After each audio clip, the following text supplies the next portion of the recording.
যাচ্ছে, যেভাবে চেয়েছি সেভাবে জীবনটা না চললেও কেটে যাচ্ছে।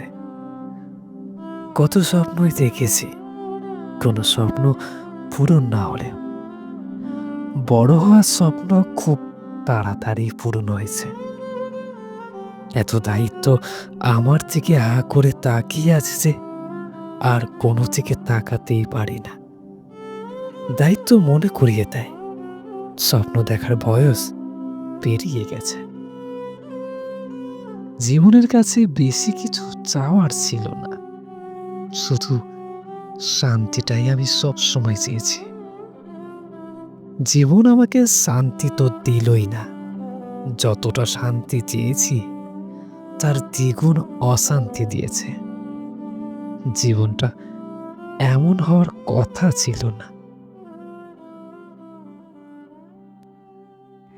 লেখাটা অনেক সুন্দর ছিল, আর যে বই থেকে লেখা হয়েছে সেই বইয়ের নাম শেষ অধ্যায়, আর যে লিখেছে তার নাম আশরাফ আহমেদ।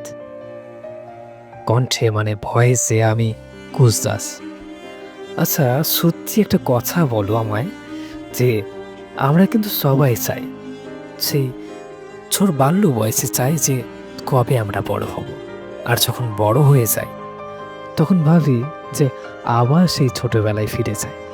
তখন কর্ম মানে কাজ বা আমাদের মাথায় থাকা হেডেক বুঝিয়ে দেয় যে এইসব ভাবার সময় তোমার এখন নেই, তুমি এখন বড় হয়েছ, তোমার এখন লক্ষ্যর দিকে দেখা উচিত।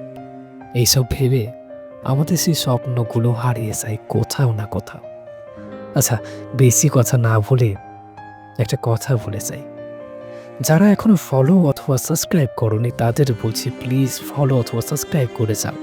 আমি চাই আমার করা ভিডিও তোমাদের হোম লিস্টে সবার আগে যেন পৌঁছায়। তাই দয়া করে বলছি, অনুগ্রহ করে বলছি, ফলো অথবা সাবস্ক্রাইব করে যাবে। আমার ভিডিও তোমাদের হোম লিস্টে সবার আগে পৌঁছো। আর সবাই লাইক অথবা কমেন্ট করতে ভুলবে না।